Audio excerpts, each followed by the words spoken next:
Bonjour à toutes et bonjour à tous. Je suis ravie de vous retrouver pour vous présenter un ouvrage qui s'appelle Le Guide du tarot, le symbolisme des arcanes majeurs et mineurs par Corinne Morel aux éditions Bussière. Donc il s'agit d'un ouvrage, je dirais, qui peut s'adresser bien sûr aux débutants comme aux tarologues confirmés, puisque c'est un ouvrage de référence qui aborde le tarot dans toutes ses facettes. Et c'est vraiment, je dirais, pour moi, un outil de travail en fait, hein. Voilà, pour approfondir vos connaissances ou simplement pour, si vous voulez vous initier au tarot, c'est un livre que vous pouvez utiliser, voilà, pour, comme un cours un peu. Donc c'est vraiment, il est très très complet. Il aborde le tarot sur ses différents niveaux, hein, qu'il soit prédictif, physique, développement personnel, développement aussi, la partie psychologique, développement spirituel. Enfin, le tarot est un tarot de Marseille, hein, est un outil qui est extrêmement riche. Et vraiment, même si vous êtes astrologue, je pense que c'est un livre qui peut vous intéresser. Voilà. D'autant plus que Corinne Morel est un auteur qui est voilà, qui est important en fait. Alors je vais vous lire le premier texte qui sert d'introduction, qui est de Guillaume Apollinaire. Je ne sais pas si vous le voyez, faire la mise au point. Qui nous dit dans ses calligrammes à tous mes élèves passés, alors ça, non ça c'est l'auteur, pardon, Guillaume Apollinaire dans Calligramme dit: tout le monde est prophète, mon cher André Billy, mais il y a si longtemps qu'on fait croire aux gens qu'ils n'ont aucun avenir, qu'ils sont ignorants à jamais et idiots de naissance, qu'on en a pris son parti et que nul n'a même l'idée de se demander s'il connaît l'avenir ou non. Il n'y a pas d'esprit religieux dans tout cela, ni dans les superstitions, ni dans les prophéties, ni dans tout ce que l'on nomme occultisme. Il y a avant tout une façon d'observer la nature et d'interpréter la nature qui est légitime. Voilà, je trouve ça très parlant. Voilà, donc il s'agit d'un ouvrage de référence, comme je vous le disais, puisque c'est un ouvrage qui a énormément de contenu. Il est plus grand que du A4. Voilà, vous voyez, si je compare avec... enfin, que du A5, pardon. Si je compare avec un livre... Enfin, là, c'est un cahier, mais vous voyez, vous avez un livre qui est assez grand. Il fait 455 pages, sommaire compris. Et au niveau du texte, vous voyez, vous avez de quoi faire. Alors, franchement, c'est un bouquin. Vous voyez, vraiment, c'est un livre de travail. Et j'aime beaucoup ce genre d'ouvrage. C'est vrai que c'est pas voilà, un livre que vous allez feuilleter ou lire d'une traite parce que c'est vraiment du contenu. Mais vous pouvez en effet l'aborder comme un cours, chapitre par chapitre. Donc déjà, dans l'introduction, on a la présentation du tarot. Donc le tarot de Marseille qui serait le tarot le plus ancien, tous les autres ayant été créés à partir du tarot de Marseille, dont on ne connaît pas vraiment l'origine. Il y a plein de suppositions qui ont été faites. Donc voilà, l'auteur vous parle de ceci. Le tarot, alors, on voit bien tout ceci. Voilà, vous avez l'enseignement ésotérique du tarot. Donc, elle présente le tarot dans son histoire avec Courte de Gébelin, qui déchiffra les traces de la sagesse traditionnelle, l'approche au moment de l'égyptomanie. Donc tout, on va dire, c'est un peu un résumé de toutes les constituantes qui font ce qu'est le tarot de Marseille aujourd'hui et comment il a été abordé par différentes modes sociétales, un peu, vous voyez, des choses qui étaient un peu, qui ont qui ont créé l'énergie d'une époque, on va dire ça comme ça. Donc ici, vous avez la définition du symbolisme, puisque le tarot est basé sur le symbolisme, bien sûr. Comment le décrypter, l'utilité des symboles, donc c'est un résumé un peu pour comprendre comment fonctionne le tarot. les 2 dimensions du tarot. Donc sur le plan ésotérique, il révèle l'individu à lui-même et il révèle la connaissance universelle. Il révèle la réalité extérieure.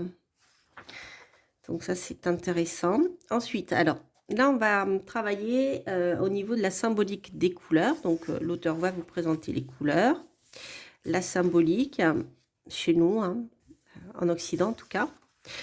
Euh, donc ça, c'est pour nous permettre de comprendre mieux les couleurs du tarot. Ensuite, la symbolique des nombres qui est, je dirais, dans le tarot, qui est très importante en fait, hein. Je vous en parle souvent lorsque je vous parle de tarot et que je fais des tirages. C'est vrai que c'est super important et je trouve que c'est très bien expliqué.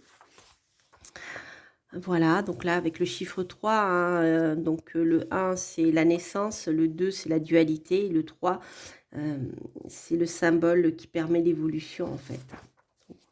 Donc l'auteur voilà, va faire une présentation par exemple bien, de cette fameuse trinité qu'on retrouve dans le christianisme, l'hindouisme, le bouddhisme, l'ancienne Égypte, la mythologie grecque, le tantripe, l'espace. Enfin, vous voyez, ça c'est très intéressant, je trouve, le 4, de la même manière, avec bien sûr le symbole du carré. Donc je ne sais pas si vous avez fait attention, mais pour vous qui me suivez, souvent quand je parle du chiffre 3, je dessine un triangle dans l'air ou alors un carré quand je parle du chiffre 4. Voilà, donc c'est pour ça en fait, hein. Donc c'est la stabilité, c'est la terre, etc. Donc le 7, le 5, le 6, voilà, tous les chiffres, donc jusqu'à 9. Et jusqu'à 10, pardon, puisque le 10 revient au début, avec donc les nombres actifs et les nombres passifs, masculin, féminin. Ensuite, on va rentrer dans la partie qui va parler ici des arcanes majeurs, donc qui est, je dirais, la plus grosse partie du livre, avec la description des personnages, la description des symboles, donc là, voilà, le nombre et le nom qui est donné, le sens initiatique, le sens psychologique et le sens divinatoire. Vous voyez, on va assez loin hein, au niveau du contenu. Donc, ensuite, on va dire que pour chaque arcane majeur, vous allez trouver l'illustration et puis ensuite la description. L'interprétation des symboles, pourquoi il est debout, pourquoi les pieds sont écartés, etc. Les éléments que l'on trouve sur la table. Où son regard est tourné, ça c'est extrêmement important. Les regards des personnages, c'est quelque chose de très fort dans le tarot de Marseille. La personne qui les a dessinés a beaucoup joué sur les regards. C'est assez impressionnant d'ailleurs. À propos des regards, si vous suivez les tarologues, vous verrez que souvent les tarologues justement regardent aussi les lames, comment elles se regardent entre elles. Donc les personnages, les regards ont beaucoup de signification. Donc quand je vous disais qu'on va loin, donc le sens psychologique, le sens divinatoire, le sens initiatique, et donc la même chose pour tous les arcanes majeurs. Voilà. Donc ça, 13, hop. Donc ici, on a à peu près, je dirais, un bon tiers, ouais, un bon tiers du livre, même la moitié. Et ensuite, une fois qu'on a passé, donc on est arrivé aux mains, hein, celui qui l'initié, qui repart sur le chemin avec sa besace riche de son enseignement, on va rentrer dans des fiches résumées. Donc c'est pour ça que je vous dis c'est un petit peu comme un cours et je trouve ça intéressant. C'est-à-dire que vous avez à la fin un résumé des figures initiatiques, donc le battleur, donc les 22 arcanes majeurs. Voilà, donc on est dans le côté voilà, initiatique des choses. Ensuite, on va rentrer le résumé des significations psychologiques, donc c'est très intéressant. Donc là, on va retrouver le moi, le surmoi, un peu, vous voyez, des références en psy, en fait. Donc, si vous vous intéressez à la partie psychologique du tarot, ça peut aussi vous intéresser. Les significations divinatoires. Donc, comme je vous le disais, si vous vous attachez à travailler sur la divination, et bien à partir de la page 252, vous pouvez vous mettre des post-it dedans ou des marque-pages pour savoir bien où aller chercher l'info. Là, vous avez la signification à l'endroit et à l'envers. Donc ça, c'est super intéressant. Et ensuite, donc les principes de base, là, on est sur la partie les arcades mineures, qui est, je dirais, le dernier quart. Et donc, de la même manière, l'auteur va vous expliquer les considérations générales, la méthode d'étude qu'elle propose, les différentes valeurs symboliques que l'on va aborder. Et là, il y a, je dirais, quelque chose de très intéressant pour aborder les arcanes mineurs. Et je trouve que, enfin, pour moi, dans mon expérience, puisque j'ai plutôt appris à travailler avec les arcanes majeures, maintenant j'approfondis les arcanes mineures. Je trouve que c'est une méthode super efficace pour comprendre rapidement ce dont on parle. Donc, par exemple, là, vous allez avoir les 4 couleurs, donc les deniers, les bâtons, les coupes et les épées, avec les propriétés dans un encart, comme ça, qui sont expliquées. Donc, par exemple, les deniers, ça va correspondre à l'élémentaire, au plan physique, le domaine matériel, l'argent, les biens, etc. Le corps, l'aspect matériel de l'être, la santé organique. De la même manière, donc pour les bâtons, les coupes et les épées. Et ensuite, l'auteur va aborder les cartes de cour avec le valet, la reine, le roi, etc. Donc ça permet de comprendre comment sont organisés les arcanes mineurs et ainsi de les mémoriser si vous voulez. Ensuite, voilà, il y a l'approche numéraire. Les couleurs pour les numéraires, donc on retrouve dans la partie numérologique qu'on a vue précédemment. Voilà. Et donc là, ici, vous avez le détail de tous les arcanes mineurs. Voilà.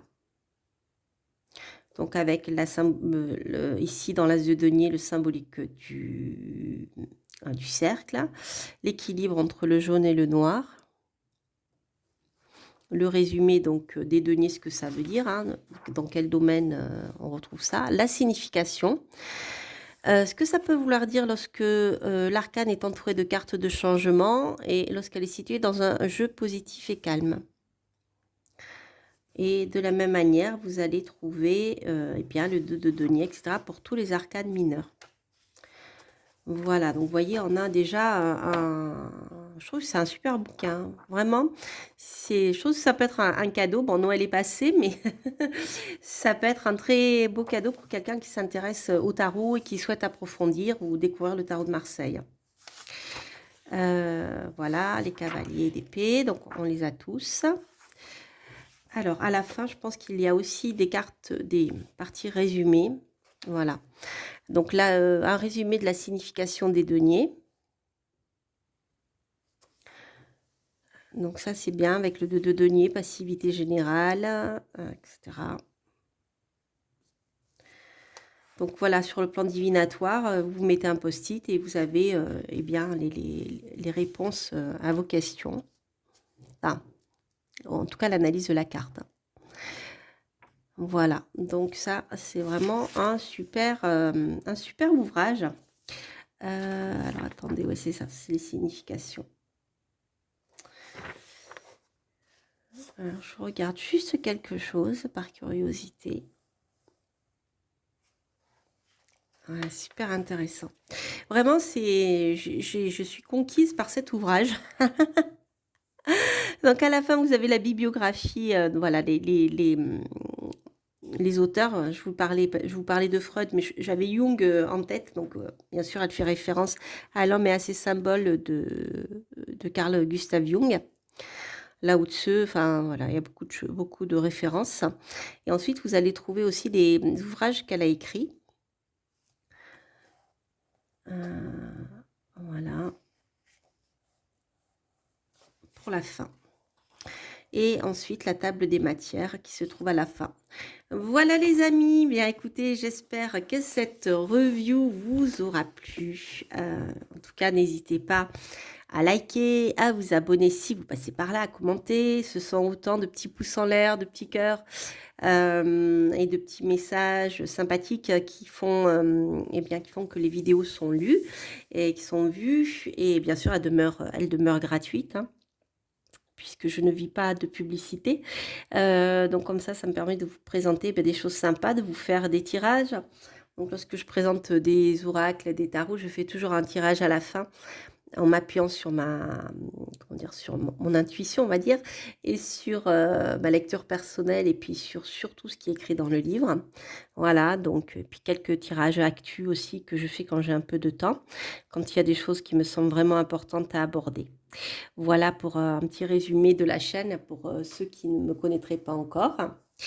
Voilà, donc n'hésitez pas bien sûr à liker, et puis voilà, mettre des petits cœurs et tout, et tout, et tout. Et moi, je vous embrasse, je vous souhaite de belles, belles choses. Une belle année 2024, qu'elle vous apporte bonheur, santé, tout ce que vous souhaitez. Et je sais qu'elle sera bonne. Je vous embrasse et je vous dis à très, très bientôt pour de prochaines aventures. Portez-vous bien. Bye bye.